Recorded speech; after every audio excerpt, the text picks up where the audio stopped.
welcome back to Finding Joy. I'm so excited that you guys are joining me on this journey. Thank you for tuning in again. Did you know that 80% of young adults today are struggling to find a life pursuit that inspires them? William Damon, the author of The Path to Purpose, discovered this stat in a recent study. Now, I just sort of feel like all this fear is like part of your life. It's just like a life that's not fully lived. And I actually think that it's affecting all generations, but especially, I don't know, like our generation. Like I'm 28 and I feel like a lot of my friends and co-workers and just the people I meet on a daily basis are really struggling with like, what are they doing with their lives? And you sort of start doing something and then there's even the thing you want to do, but you've told everyone that you're doing that thing, so you've got to do that thing for like as long as you can do the thing before you just sort of stop doing the thing. And then if you start something new, like everyone's gonna like freak out and like have an opinion about it. Anyway, just saying. As I mentioned in my previous post, I've been doing a lot of research into traditional Chinese medicine.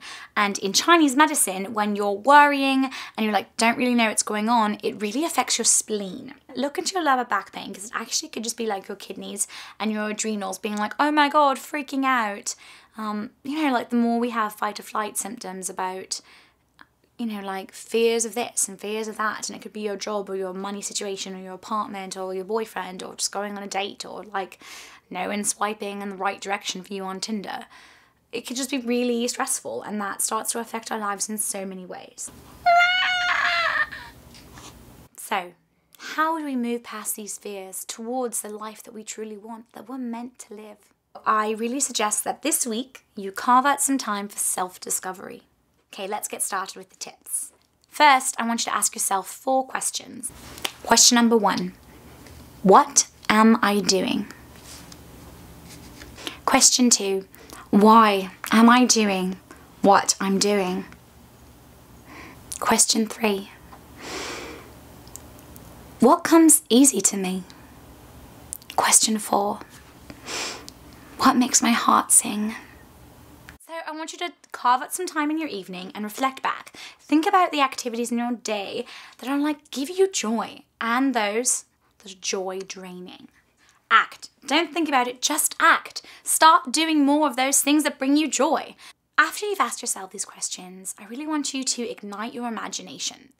My imagination is my favorite thing about myself, and I think it's really important that we tap into that, especially when it comes to making your dreams a reality. Manifesting is all about thinking like what you want and making it like part of your energetic circle right now, like right now. Once you put that energy out there, it will like recycle or like come back to you in a billion ways you can't even imagine. I think that the global sort of collective part of our generation is that we're so worried that everyone else has it figured out, so we don't want to talk about how we haven't. So I sometimes haven't figured it out. I ask myself these questions, ask yourself these questions, and yeah, tweet me, comment below, check out my Pinterest page, and let's just sort of like keep the ball rolling. Bring in the prana. I'll talk to you guys soon. Namaste.